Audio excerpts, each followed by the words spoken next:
இயேசுவின் திருரத்தத்தால் மீட்கப்பட்ட அன்பு சகோதரிகளே, சகோதரர்களே, குழந்தைகளே, தவக்காலம் நம் அனைவருக்கும் கொடுக்கப்பட்டிருக்கின்ற ஒரு இறையருள் காலம். சிந்தனைகளை ஒழுங்குபடுத்தி, எண்ணங்களை சீர்படுத்தி, நாம் இறைவனுக்கு உகந்த மக்களாக வாழ அழைக்கின்ற ஒரு விசுவாசத்தின் காலம். இந்த தவக்காலத்தில் தாய் திரு அவை 3 முக்கிய காரியங்களை செய்ய அழைக்கின்றது. என்ன சொல்லுங்க பார்க்கலாம். தவக்காலத்தில் 3 முக்கிய காரியங்கள் செய்வோம். என்னென்ன? ஜெபம், தவம், தர்மம். ஜெபம், ஜெபிக்கணும். தவம்னாக உடலை வருத்தி தவம் செய்யணும். ஒரு சந்தியெல்லாம் இருக்கும் இல்லையா, விரதம். தர்மம் அப்படின்னா கொடுப்பது. இந்த 3ஐயும் செய்வதற்காக தாயாம் திரு அவை நமக்கு அறிவுறுத்துகின்றது. இது தாய் திருச்சபையினுடைய பாரம்பரியம். அதையும் தாண்டி ஆண்டவர் இயேசு கிறிஸ்து இது 3ஐயும் செய்தால் திரு அவை நம்மையும் செய்ய அழைக்கின்றது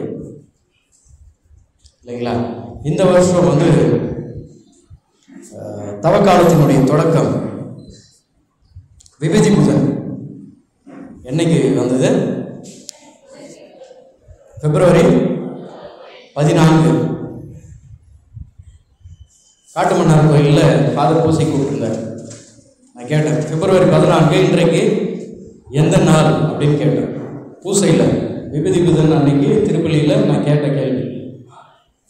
அதுக்கு ஒரு பையன் முதல்ல இல்லை, அவர் என்ன பதில் சொல்கிறாரு அப்படி சொல்கிறார், ஃபாதர் என்ன.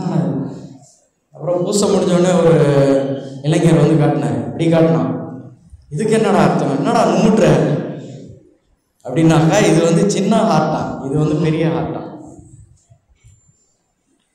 ஆண்டவரோடு அன்பில் இணைந்திருப்பதற்கான ஒரு காலமாக தாய் திரு அவை இதை நமக்கு கொடுக்கின்றது. அது ஒரு சரியான நாள்.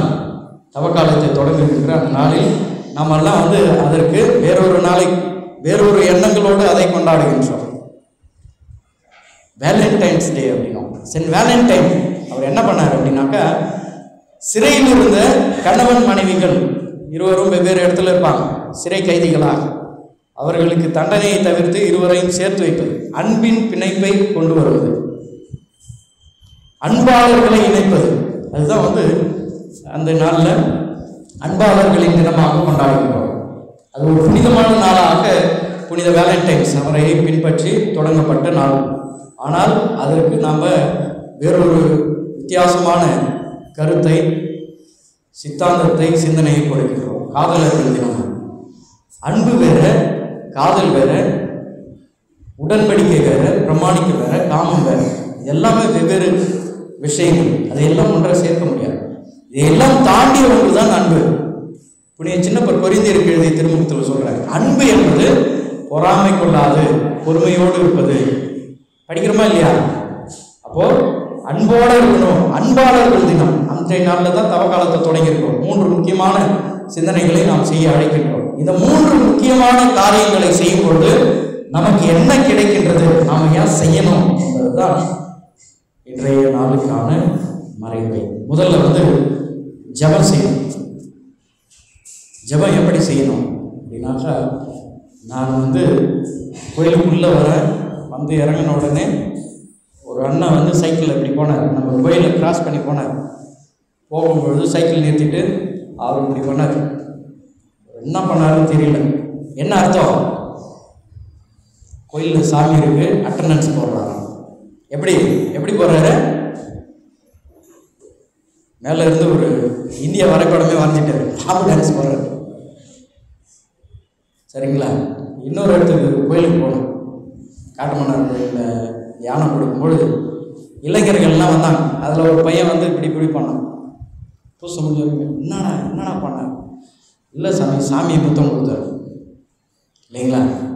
ஜெபம் செய்ய வேண்டும், தவம் செய்ய வேண்டும், தர்மம் செய்ய வேண்டும். இதை 3ஐயும் செய்யணும்னாக்க, இதை 3ஐயும் செய்வதற்குரிய மனநிலை முக்கியமாக எப்படி இருக்கணும் அப்படின்னா, பொறுமையோடு இருக்கணும். எப்படி இருக்கணும்? சொல்லுங்க. பொறுமையோடு. ஜெபம் செய்வதால் நாம் கடவுளோடு இணைந்திருக்கின்றோம். அன்பாளர்கள் தினத்தில் தவகாலத்தை தொடங்கி இருக்கின்றோம். அனைத்து அன்பிற்கும் ஒரு அடிப்படை அடித்தளம் என்பது கடவுள். 3 ஆட்களுடைய பேரன்பை இணைத்து கடவுள் வெளிப்படுத்திய அன்புதான் முதன்மையான அன்பு. அது உலகை படைத்தார். 3 ஆட்கள் மத்தியில் 3 ஆட்களான ஒரே கடவுள் மத்தியில் இருந்த பேரன்பு வெளிப்படுத்தப்பட்டதுதான் படைப்பு. Jesus is the CEO of love. அன்பிற்கு அடித்தளம் அவர்தான், வேற யாருமே இல்லை. புனிதமான அன்பு ஆண்டவருடைய. அப்போ நாம் புனிதமா ஜெபம் செய்யறோம் அப்படின்னா ஆண்டவரோட இணைந்திருப்போம். எப்படி ஜெபிக்கணும்? ஜெபம் செய்வதால் நமக்கு என்ன ஆகுது அப்படின்னாக்கா, ஜெபிப்பதால் என்னை தாண்டிய ஆண்டவர் படைத்தவர் இருக்கின்றார். ஜெபிக்கும் பொழுது நான் என்கின்ற தற்பெருமை அழிக்கப்படுகின்றது. சொல்லுங்க பார்க்கலாம். ஜெபிக்கும் பொழுது கேட்கவே இல்லை. ஜெபிக்கும் பொழுது நான் என்கின்ற தற்பெருமை அழிக்கப்படுகின்றது. ஜெபிக்கும் பொழுது நான் என்கின்ற ஆணவம் அழிக்கப்படுகின்றது. ஜெபிக்கும் பொழுது நான் என்கின்ற தலைகணம் அழிக்கப்படுகின்றது. ஏன் அப்படின்னாக்கா, நம்ம யாரை பார்த்து ஜெபிக்கிறோம்? பக்கத்தில் இருக்கிறவங்க, ஃபாதர் நீங்க தான் கடவுள் அப்படின்னு ஜெபிக்கிறோமா? இல்லை. என்னையும் தாண்டிய என்னை படைத்த கடவுள் இருக்கின்றார். அவர் பெயரால் ஜெபிக்கின்றேன். அனைத்தையும் தாண்டிய மிகப்பெரிய சக்தி. Prayer cancels pride. ஜெபிப்பதால் நான் என்கின்ற தலைகணம் ஆணவம் தற்பெருமை அழிக்கப்படுகின்றது. ரோமையருக்கு எழுதிய திருமுகம் 12:9 படிக்கிறோம். இப்போ நாம் ஜெபிக்கும் பொழுது ஆண்டவரோடு இணைந்திருக்கின்றோம். கடவுளை போல மாறணும். அனைவராலும் பற்றிக் கொள்கின்ற ஒரே அன்பு கடவுள். அப்போ ஜெபத்தால தான் வரும். நம்ம சிந்தித்து பார்க்கணும் எப்படி ஜெபிக்கின்றோம். நிறைய பேர் நம்ம கோயிலில் மாலை போட்டிருக்கோம். நல்ல அந்த உடையெல்லாம் அணிந்திருக்கோம். இது எதனுடைய வெளிப்பாடு அப்படின்னாக்க, இந்த 40 நாட்களும் நான் ஜெபிப்பதன் வழியாக ஆண்டவரோடு இணைந்திருக்கிறேன் என்பதுதான் அர்த்தம். உண்மையா இல்லையா? மாலை போட்டிருக்கவங்களாம் சொல்லுங்க, மாலை எதுக்காக போடுறோம்? நிறைய பேர் துணி போட்டிருக்கீங்க, யாரும் பதில் சொல்றது இல்லை. எதுக்காக மாலை போட்டிருக்கோம் தெரியும்? சொல்லுங்க. நீங்க கோயிலுக்குள்ள வந்த உடனே அச்சிஷ்ட சிலுவை அடையாளம் வரைந்து பிதாசுதன் பரிசுத்தாவை பொறுமையா போட்டு ஜெபம் பண்ணி அப்படின்னா என்ன அர்த்தம்?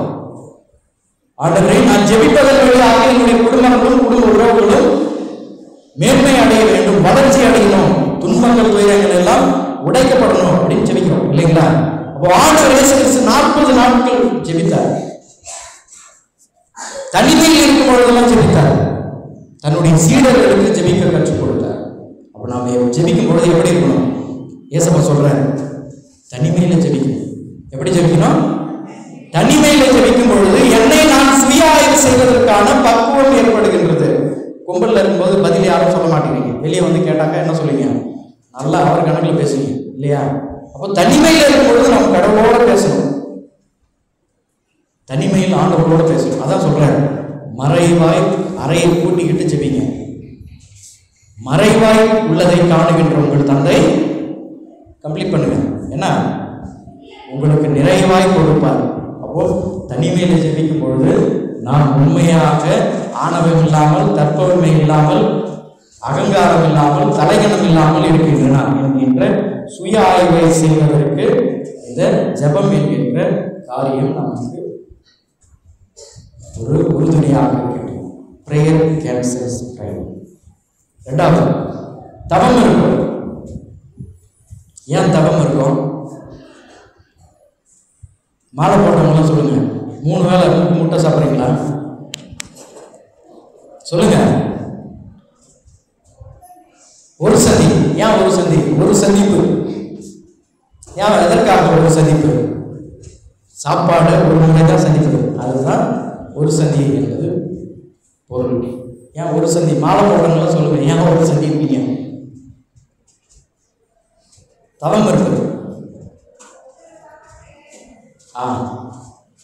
தவம் இருந்து நாம் சேமித்து வைக்கின்ற பொருட்களை, உணவுப் பொருட்களை, காணிக்கைகளை உன்னுடைய அயலாருக்கு கொடுக்கணும். அயலார் யாரு? எங்க இருக்காங்க?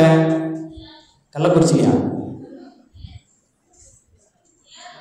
இல்லாதவங்களுக்கு கொடுக்கணும். நம்ம பக்கத்தில், நம்ம வீட்டில், நம்முடைய உறவினர்கள், நம்முடைய சொந்தக்காரங்க, அண்ணன் தம்பிங்க, இவங்களுக்கு கொடுக்கணும் இல்லைங்களா? ஏசப்பா சொல்றாரு, உன்னுடைய காணிக்கையை ஆலயத்திற்கு கொண்டு வரும்பொழுது உன்னுடைய சகோதர சகோதரியிடம் மனத்தாங்கள் இருந்தால் உங்களுடைய காணிக்கையை என்ன பண்ணணும்? அப்படியே கோயிலுக்கு வெளியே அங்கேயே அருள்காலே வச்சுட்டு போயிட்டு உன்னுடைய சகோதர சகோதரிகளிடம் அமைதி சமாதானம் ஏற்படுத்தி கொண்டு வர வேண்டும். தெளிவாக சொல்றாரு. அப்போ தவம் இருப்பது, நான் தவம் இருப்பதால் என்னுடைய உடல் சார்ந்த இச்சைகளில் இருந்து விடுதலை அடைகின்றேன். சொல்லுங்க பார்க்கலாம். தவம் இருப்பதால் நான் என்னுடைய உடல் சார்ந்த இச்சைகளில் இருந்து விடுதலை அடைகின்றேன். ஏசப்பா 40 நாட்கள் தவம் இருக்க சோதிக்கப்படுகின்றார். பல விதத்தில் சோதிக்கப்படுகின்றார். மனித தன்மையில் ஆண்டவர் சோதிக்கப்பட்டாலும் எந்த நிலையிலும் அவர் தவறி விழவே இல்லை. Fasting cancels lost. நாம் தவம் இருப்பதால் நம்முடைய உடல் சார்ந்த இச்சைகள், முதல்ல சாப்பாடு இல்லையா?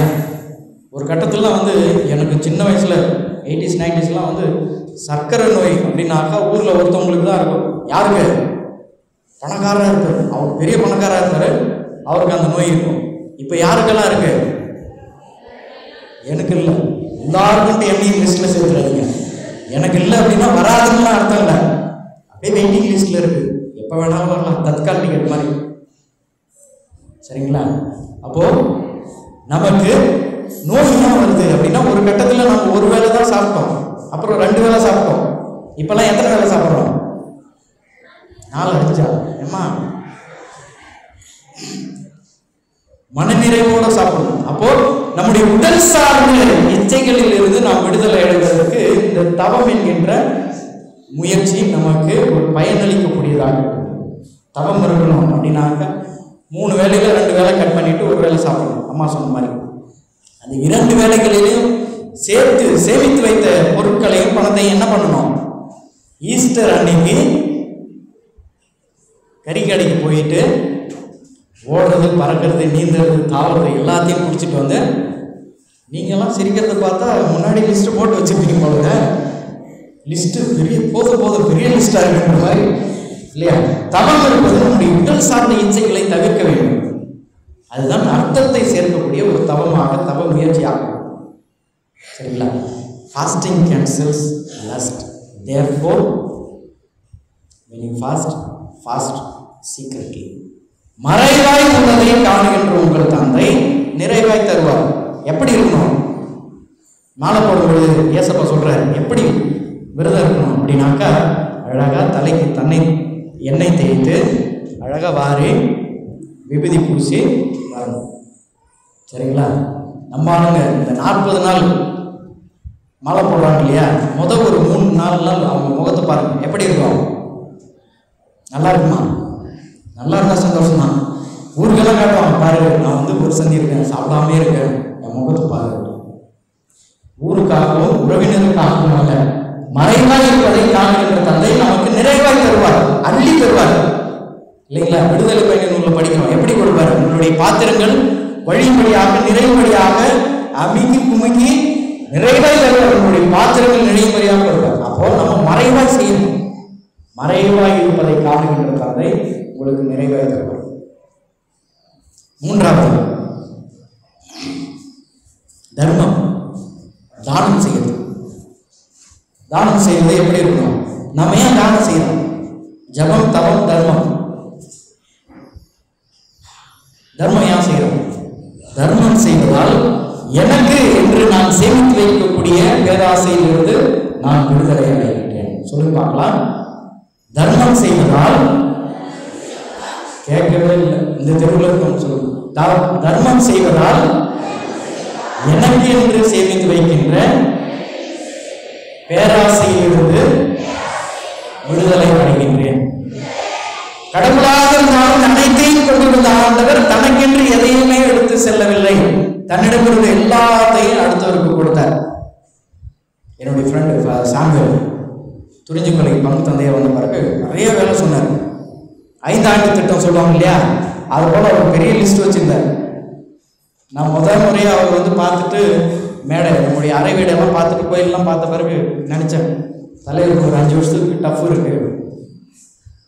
சமுதாய கூட கட்டும் பொழுது அவர் சொன்னார், மக்கள் எல்லாரும் நிறைய கொடுக்குறாங்க, என்ன பண்ணுறாங்க, கொடுக்கின்ற அந்த மனநிலை மக்களிடம் நிறைய இருக்கு. அதனால தான் வந்து குறுகிய காலத்திலே மிகப்பெரிய ஒரு வேலையை செய்ய முடியும். கிளை பங்குலி வேலையை தொடங்கியிருக்கார். இந்த பங்கை சார்ந்தவரையில் பங்கு தந்தை சாமியல் சொல்ற மக்கள் நிறைய கொடுக்குறாங்க. அப்போ 10ல் ஒரு பங்கு கொடுப்பது நம்முடைய கடமை. தாய் திருவை கொடு சொல்லுது, நம்ம கொடுக்கணும் அப்படின்னு.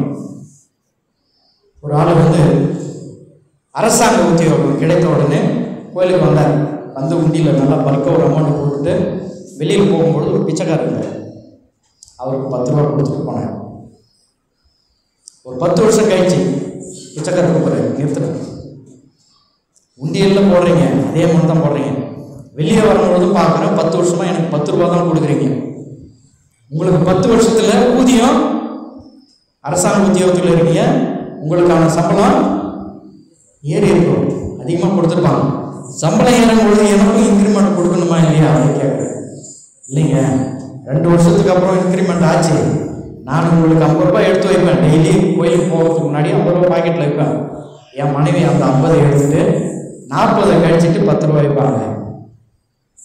பிச்சைக்காரர் சொன்னாங்க, உங்கள் மனைவி போய் சொல்லுங்க, எனக்கு சேர வேண்டிய 40 ரூபாயை 8 வருஷமாக அவங்க சேர்த்து வச்சுருக்காங்க, அடுத்த வாரம் ஆகும்போது தயவு செய்து கண்டிப்பாக அதை உங்கள் கையோடு கொண்டு வாங்க. சரிங்களா? பல நேரங்களில் நம்ம தர்மம் செய்கிறோம் அப்படின்னாக்கா பல பேர் பார்க்கணும், எல்லாரும் பாராட்டணும். ஏசப்பா சொல்கிறார், மறைவாய் உள்ளதை காணுகின்ற தந்தை உங்களுக்கு நிறைவாய் தரும். நம்ம இந்த கையால் கொடுக்கறது சொல்லுங்க, இந்த கைக்கு தெரியக்கூடாது. சரிங்களா?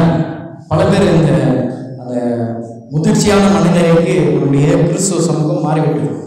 முன்னாடியெல்லாம் கொடுத்தாக்கா பேர் வாசிக்கணும், பேர் வாசிக்கலனாக்கா முடிஞ்சு, பங்கு சாமியாருடைய சொல்லி முடிஞ்சு. ஆனால் இப்போலாம் வந்து பெயர் சொல்ல விரும்பாத நபர் அப்படின்னாக்கா உங்களுடைய பெயர் உன்னதத்தில் எழுதப்பட்டு இருக்கின்றது, கடவுள் உங்களுக்கு நிறைவாய் கொடுப்பார். அப்போ நாம் கொடுப்பதால் எனக்கென்ற பேராசையில் இருந்து நாம் விடுதலை அடைகிறேன். இந்த 3 காரியங்களையும் தாய் திரு அவை செய்ய சொல்லுது. இதை செய்தால் என்ன கிடைக்கும் என்கின்ற பலனை தான் இப்போ சொல்றேன். இதை 3ஐயும் நாம் செய்யணும் அப்படின்னாக்க ஒரு முக்கியமான விஷயம் நமக்கு தாய் திரு அவை சொல்லுகின்றது, கற்பிக்கின்றது. என்ன அப்படின்னாக்கா பொறுமை. பொறுமை இருந்தால்தான் ஜபம், தவம், தானம் செய்ய முடியும். இல்லைனாக்கா ஜபம் எப்படி செய்வோம் சொன்னா இல்லையா? ஜபமே இல்லை, ஏசப்பாவை கட்டணன்ஸ் போட வேண்டிய அவசியமே இல்லை. சரிங்களா? தவம் இருக்குது.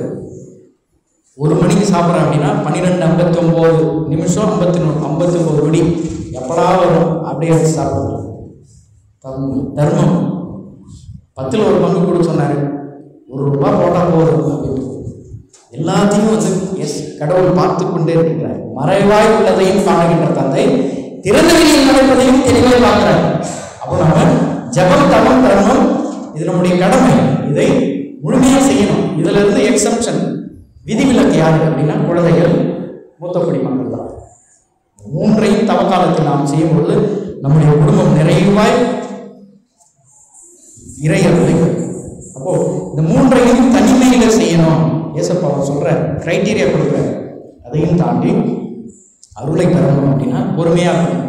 நம்ம பொறுமையா இருந்தாலும் இதையெல்லாம் செய்ய முடியும். இந்த பொறுமையினுடைய அடையாளம் தான் நெத்தியில் வரைகின்ற, என்ன வரைகிறோம் தவக்காலத்தில், எதில் வரைகிறோம்? சாம்பல்ல வரைகிறோம். ஒரு கோயிலில் விபூதி புதன் அன்னைக்கு பூசு வச்ச அன்னைக்கு பையன் வந்து கேட்குறான், மனிதனே நீ மண்ணாயிருக்காய் மண்ணுக்கே செல்வாய் அப்படின்னு சொல்றீங்க, மண்ணால சிலுவை போடாமையா சிலுவையில் சாம்பல் போட்டீங்க அப்படின்னு. நல்ல கேள்வி. எதற்காக சாம்பல் என்றால், சாம்பல் நம்முடைய மரணத்தை சமம் என்று காட்டுகின்றது.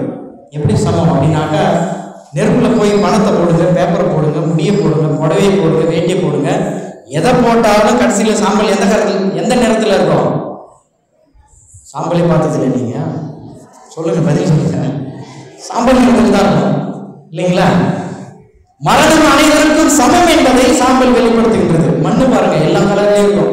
உங்க ஊர்ல ஒரு கலர் இருக்கு, வயல்ல இன்னொரு கலர்ல இருக்கு, கோயில் பக்கத்துல இருக்க மணல் ஒரு கலர்ல இருக்கு, வெவ்வேறு நிறங்களில் இருக்கு. சாம்பல் எப்பொழுதுமே ஒரே நிறம்தான். தாழ்த்தப்பட்டவனாகவும் உயர்ந்தவனாகவும் அரசியல்வாதியாக அடிமையாகவும் கோழையாகவும் முட்டாளாகவும் பணக்காரனாகவும் எல்லாருக்கும் மரணம் சமமா. எல்லாருக்கும் மரணம் சமம். அதை தான் சாம்பல் வெளிப்படுத்துகின்றது. மனிதனுக்கு மண்ணா இருக்கின்றாய், மண்ணுக்கே செல்வாய் என்பது நம் இறப்பை நினைப்பு. தவக்காலத்துல நாம் ஒரு நாள் சாக போறோம் என்கின்ற எண்ணத்தை நமக்கு கொடுக்கின்றது. அதுவரையில் நம்முடைய எண்ணங்களை சீர்திருத்தி பார்ப்பதற்கான ஒரு காலம் தான் இந்த தவக்காலம். நம்முடைய சிந்தனைகளை ஒழுங்குபடுத்துவதற்கான ஒரு காலம் தான் தவக்காலம். இது வெறும் காலம் அல்ல, மனமாற்றத்தின் காலம். அனைத்தையும் சுய ஆய்வு செய்து அதற்கான தீர்வுகளை எட்டக்கூடிய ஒரு காலமாக இருக்கின்றது. பல நேரங்களில் நாம் என்ன செய்யறோம், நாம் சேமித்து வைக்கின்ற அந்த பழக்கம் எல்லாருக்கும் இருக்கு. முக்கியமா இந்தியர்களுக்கு அந்த பழக்கம் இருக்கு. ஏசப்பா அழகா சொல்றேன், லூக்கா 12:20-21 சேமித்து வைத்த ஒரு பணக்காரன் தன்னுடைய சிந்தனைகளை நினைவு கூறான். என்னுடைய பசங்க நல்லா படிச்சுட்டாங்க, பில்டிங் இருக்கு, கார் இருக்கு, வேற வந்துட்டாங்க, கல்யாணம் ஆயிடுச்சு, சந்தோஷமா இருக்கு, பெரிய பணக்காரனா இருக்கு. ஏசப்பா சொல்றேன் லூக்கா 12, அறிவிலேயே இன்று இரவே உன் உயிர் உன்னை விட்டு பிரிந்தால் உன்னுடையது என்று நினைப்பதெல்லாம் யாருடையது?